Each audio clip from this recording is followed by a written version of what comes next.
আমরা কিন্তু বুঝি না আমার কেবলা জান কত বড় আল্লাহর ওলি।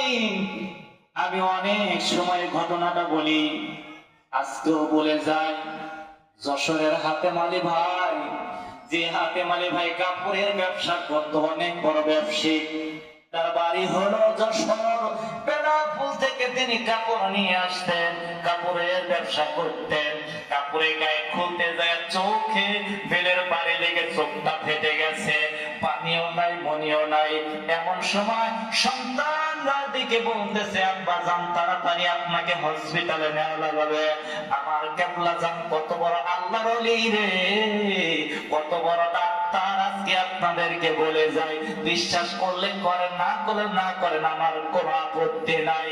যখন হাতেম আলী ভাই ডেকে ডেকে বলতেছে, ও আমার সন্তানেরা, আমি দুনিয়ার কোন ডাক্তারের কাছে যাব না, আমার একটা ডাক্তার আছে বিশ্বজাকের মঞ্জিলে, যদি নিতে হয় আমাকে বিশ্বজাকের মঞ্জিলে নিয়ে চলো।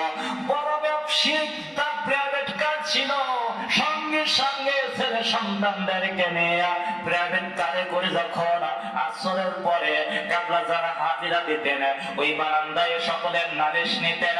হাতেম আলী ভাই লাইনে দাঁড়ায় গেছে, যেই মাত্র লাইনে দাঁড়ায়, যেই মাত্র নালিশ দিবে দিবে দিবে, এমন সময় ফরহাদ ভাইকে ডেকে বলে, ফরহাদ ভাই, আমার চোখে তেলের পানি লেগে ফেটে গেছে, আমার কেবলা জানকে চিকিৎসা করবে কিনা। হায় হায়, যেই মাত্র কেবলা জানের কাছে যায় বলতেছে, বাবা আমি ব্যবসা করি, কাপড়ের গাড়ি খুলতে যাইয়া আমার বেলের বাড়ি লেগে আমার চোখটা ফেটে গেছে, আপনি দয়া করে ভালো করে দেন। কি করে দেন?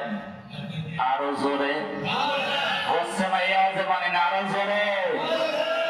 ভালো করার মালিক কে? একসাথে বলেন না কে? আঙ্গুলটা আসমানে দিকে উঠা বলেন কে? ভালো করার মালিক আল্লাহ।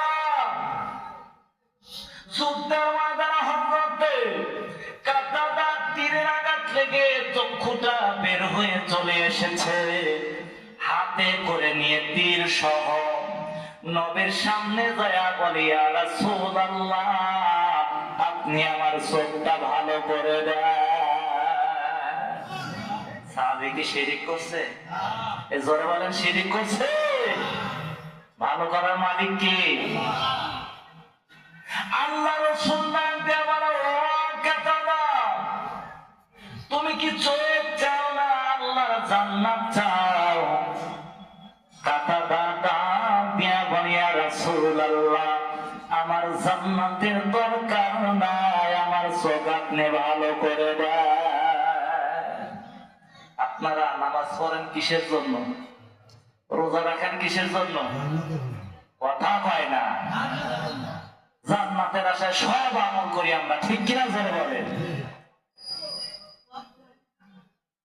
সব আমল করি আমরা জান্নাতের আশায়।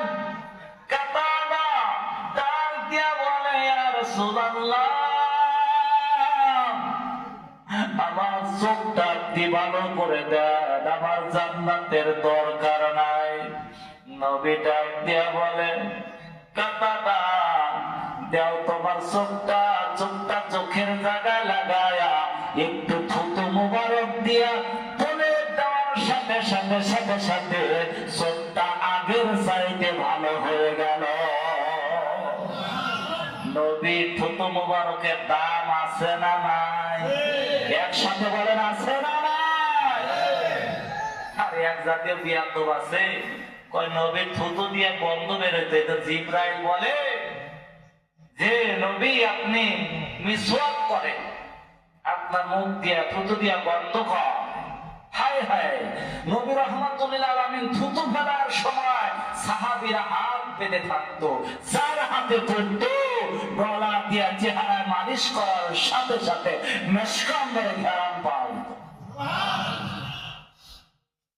যে মাত্র কাতাদা চক্ষুটা থুতু মোবারক দিয়া লেপে দেওয়ার সাথে সাথে সাথে সাথে চোখটা আগের চাইতে ভালো হয়ে গেল। সাহাবীরা চারটে ধরছে, কাতাদা রে আজকে তোমাকে এত সুন্দর সুযোগ দেওয়া হলো, তুমি কিসের জন্য জান্নাত চাইলা না সুখ চাইলা? কারণটা কি? কাতাদা দিকে বলে, ও নবীর সাহাবীরা,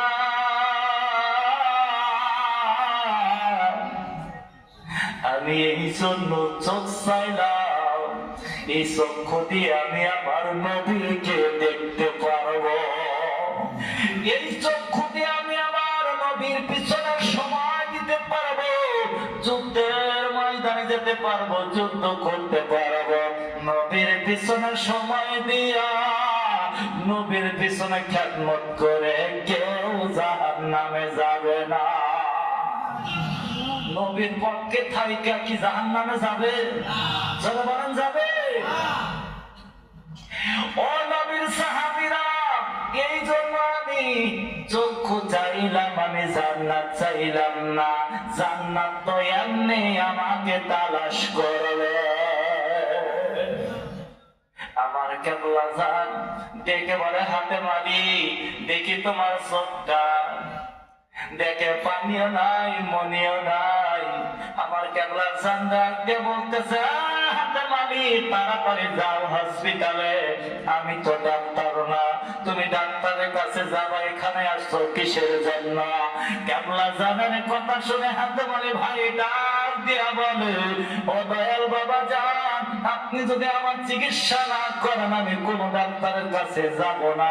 আমি এই দরবারে মাটি কেটেছি, আমি এই দরবারে অনেক খেদমত করেছি, আপনি যদি আমার চোখটা ভালো না করে দেন আর জীবনে আপনার দরবারে আমি পা দেব না। যখন কেবলা জানের সামনে হাতে মারে ভাই কান্না শুরু করেছে, মুরিদের সব কিছুই পীর সহ্য করতে পারে, চোখের পানি কিন্তু সহ্য করতে পারে না, ঠিক কিনা বলে? যে মাত্র চোখের পানি ফেলে ফেলে হাতে মালি ভাই কান্দে।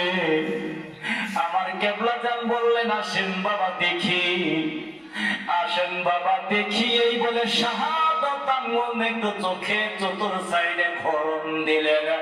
ঘরণ দিয়ে বললেন, বাবা যান, ওই গেটের বাইরে আমতলা হুমায়ুন ডাক্তার হোমিও চিকিৎসা করে, এখনো আছে। বিশ্বাস না হলে যা খোঁজ নিয়ে দেখে, এখনো হুমায়ুন ডাক্তার হোমিও ওষুধ ঘর আমতলায় আছে। যা বলতেছে, বাবা আপনি যান, 2 টাকা ড্রপ নিয়ে যায় চোখে লাগান। হাতে মালি ভাই বলে না, ও আমার জাকির ভাইরা, 2 টাকার ড্রপ নিয়ে এসে আমি কয়েকদিন লাগানোর পরে দেখি আমার চোখটা আগের চাইতে ভালো হয়ে গেছে। কেউ বুঝতে পারে না রে ও আল্লাহর খেলা। ওলি আল্লাহ খেলা বোঝা যায়?